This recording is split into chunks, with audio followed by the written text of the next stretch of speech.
नमस्कार दोस्तों, हम पढ़ रहे थे मेवाड़ का इतिहास और आज हम पढ़ेंगे इस मेवाड़ के इतिहास के तहत महाराणा कुंभा के बारे में। महाराणा कुंभा महाराणा मोकल के पुत्र थे। 1433 में जब महाराणा मोकल की हत्या कर देते हैं कौन, चाचा और मेरा, तो उसके बाद इसके उत्तराधिकारी महाराणा कुंभा शासक बनते हैं। 1468 ईस्वी में इन्हीं के पुत्र उदा महाराणा कुंभा की हत्या कर देते हैं। महाराणा कुंभा के पिता का नाम था महाराणा मोकल। इसकी जो माता है उस माता का नाम था सौभाग्यवती।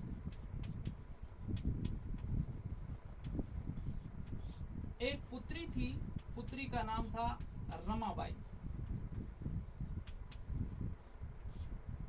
दो पुत्र थे महाराणा कुंभा के, क्या थे? दो पुत्र थे। एक पुत्र का नाम था उदा और दूसरे पुत्र का नाम था रायमल।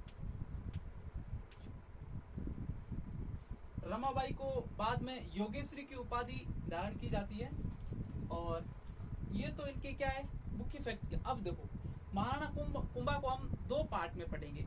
आज के इस पहले पार्ट में हम पढ़ेंगे महाराणा कुंभा की उपाधियां और महाराणा कुंभा की संधियां और युद्ध के बारे में। महाराणा कुंभा ने जो उपाधियां धारण की थी वो उपाधियां बहुत सारी धारण की थी।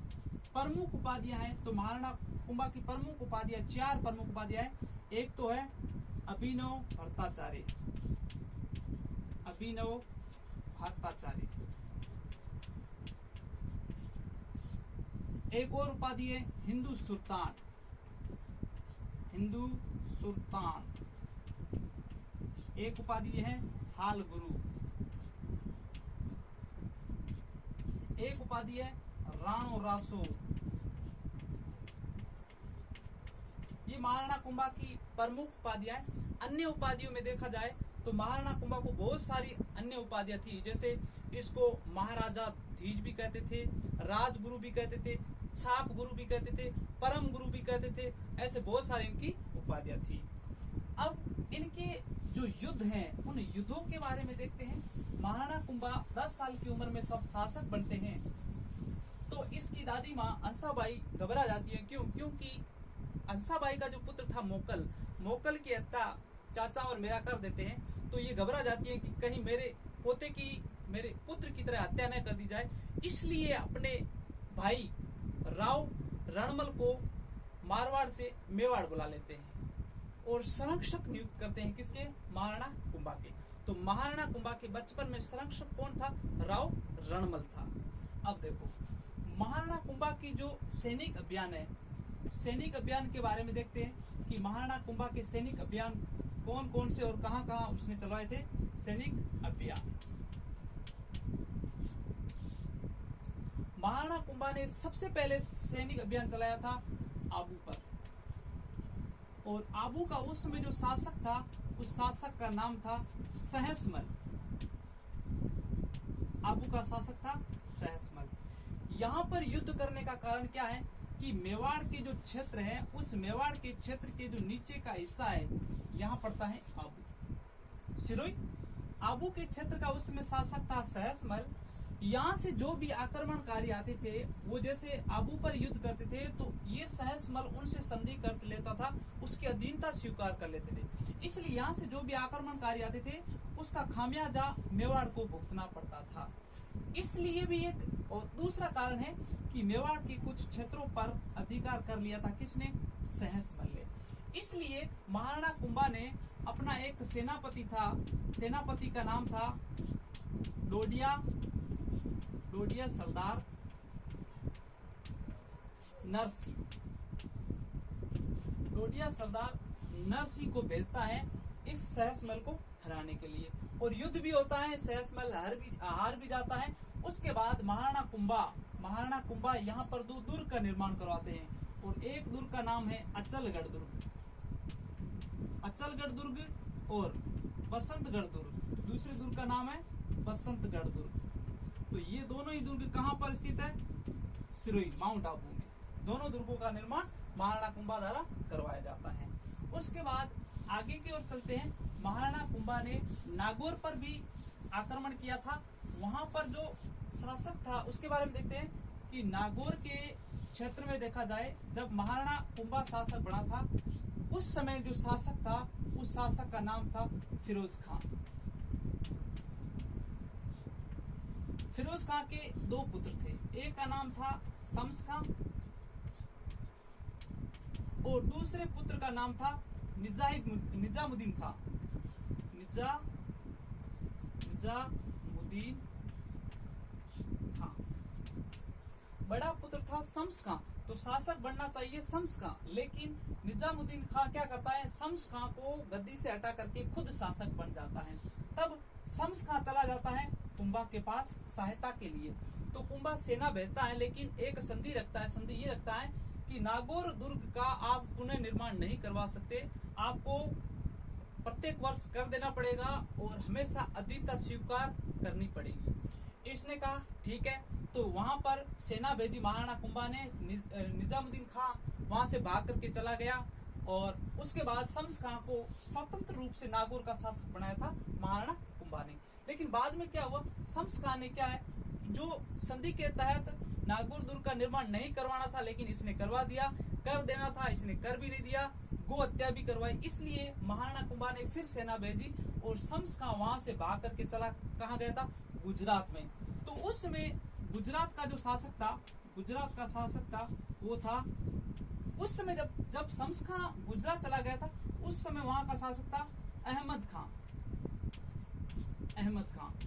लेकिन कुछ समय के बाद अहमद खां की मृत्यु हो जाती है, तो अहमद खां का पुत्र है और पुत्र का नाम क्या था, कुतुबुद्दीन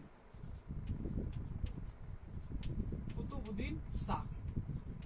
कुतुबुद्दीन शाह शासक बनता है। तो शम्स खां कुतुबुद्दीन शाह के साथ मिलकर के ये निर्णय लेते हैं कि शम्स खां कहता है कि अगर मेरे पास 50,000 और सेना होती तो मैं महाराणा कुंभा को हरा देता। तो उस समय कुतुबुद्दीन शाह के पास लगभग 1.5 लाख सेना थी। तो इन दोनों ने योजना बनाई कि हम दोनों मिलकर के महाराणा कुंभा को हरा देंगे। लेकिन होता क्या है, इनके बीच जब युद्ध होता है, महाराणा कुंभा एक तरफ था, महाराणा कुंभा, और दूसरी तरफ थे एक तो कुतुबुद्दीन और उसके साथ में था शम्स खां। युद्ध होता है, कुतुबुद्दीन शाह भागकर चला जाता है और शम्स खां की क्या है, हत्या कर दी जाती है। महाराणा कुंभा इस युद्ध में भी क्या है, विजय हो जाता है।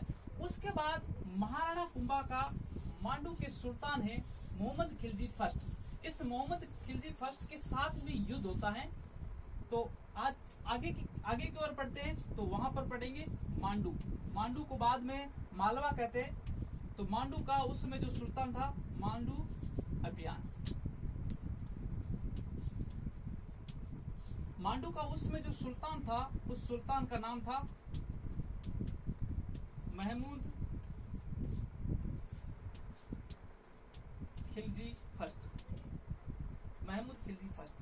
यहाँ युद्ध करने का कारण प्रमुख माना जाता है कि महाराणा कुंभा के पिता थे महाराणा मोकल। महाराणा मोकल की हत्या करते हुए चाचा और मेरा की हत्या करने में सहायता कौन करता है, महपा पंवार। और ये महपा पंवार शरण के रूप में चले जाते हैं महमूद खिलजी के पास। तो महाराणा कुंभा कहते हैं कि आप महपा पंवार को मेरे पास भेज दो, चिट्ठी लिखते हैं, लेकिन ये नहीं मानता है। महमूद खिलजी कहता है कि मैं नहीं छोड़ूंगा। तब महाराणा कुंभा युद्ध करता है और युद्ध का नाम है सारंगपुर का युद्ध। सारंगपुर का युद्ध होता है 1437 में। इस युद्ध में महमूद खिलजी हार जाता है। इसको पकड़ करके ले जाते हैं चित्तौड़। उसमें चित्तौड़गढ़ राजधानी थी। चित्तौड़गढ़ दुर्ग ले जाते हैं और लगभग 6 माह तक इसको क्या करते हैं, कैद करते हैं। 6 माह तक जेल में रखते हैं, उसके बाद छोड़ देते हैं। और इस सारंगपुर युद्ध में विजय प्राप्त करने के बाद महाराणा कुंभा एक स्तंभ का निर्माण करवाते हैं चित्तौड़ दुर्ग में, जिसका नाम है विजय स्तंभ। और इस विजय स्तंभ का जो निर्माण कार्य है वो 1440 से लेकर के 1448 तक इसका निर्माण कार्य होता है। विजय स्तंभ को हम स्थापत्य कला में पढ़ेंगे, ठीक है। तो आगे देखो, इस युद्ध में विजय के बाद क्या होता है, 6 माह तक तो मोहम्मद खिलजी चित्तौड़दुर्ग में कैद रहते हैं। उसके बाद जब इसको छोड़ दिया जाता है तो ये जाके मिलता है वापस गुजरात के शासक कुतुबुद्दीन शाह से मिलता है।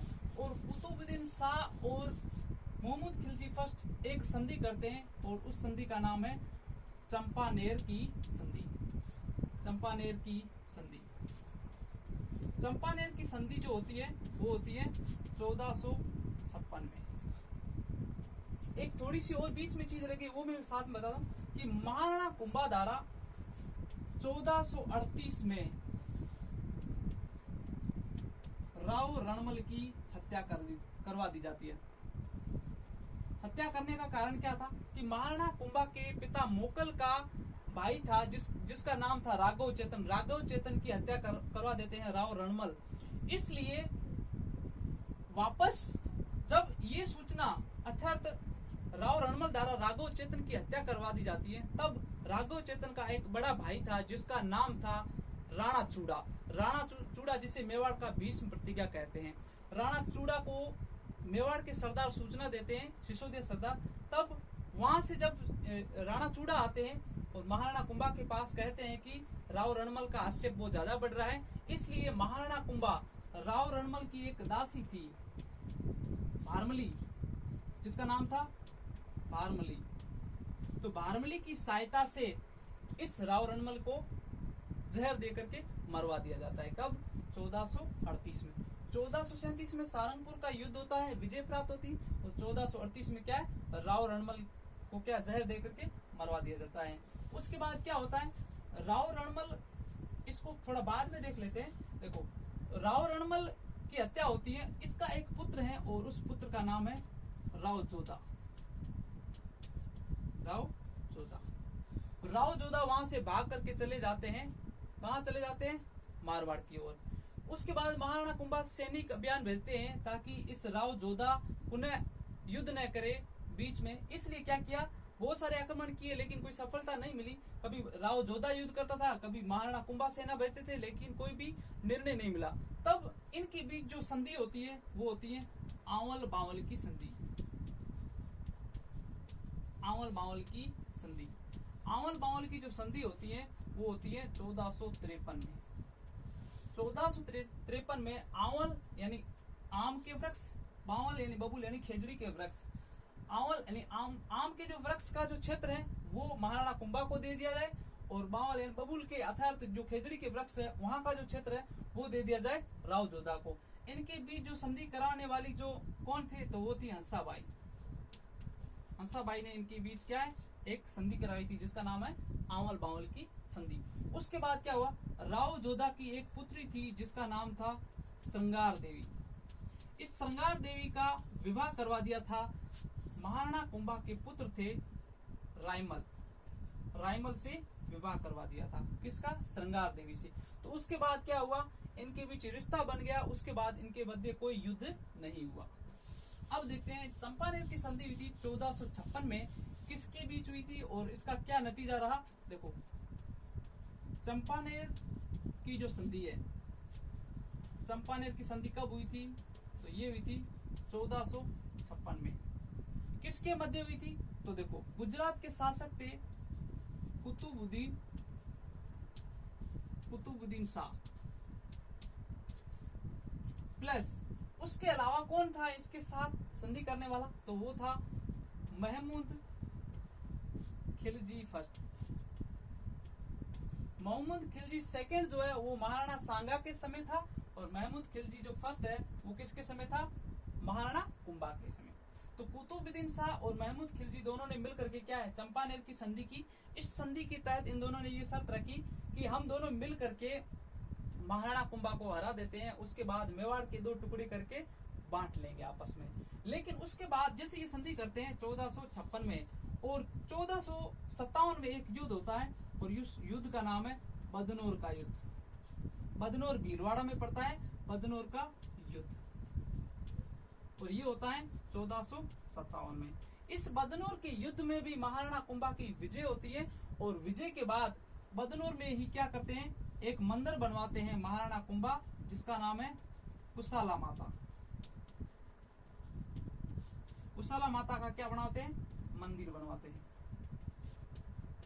कुशाला माता का मंदिर बनवाते हैं। ठीक है, ये तो आज के चैप्टर में हमने पढ़ा उसकी उपाधियां, युद्ध और संधियों के बारे में। सेकेंड पार्ट में हम पढ़ेंगे स्थापत्य कला और उसके जो अन्य पार्ट है उसके बारे में विस्तार से चर्चा करेंगे। आज की क्लास आपको कैसी लगी? प्लीज अच्छी लगी हो तो इसको लाइक, शेयर और सब्सक्राइब जरूर करना।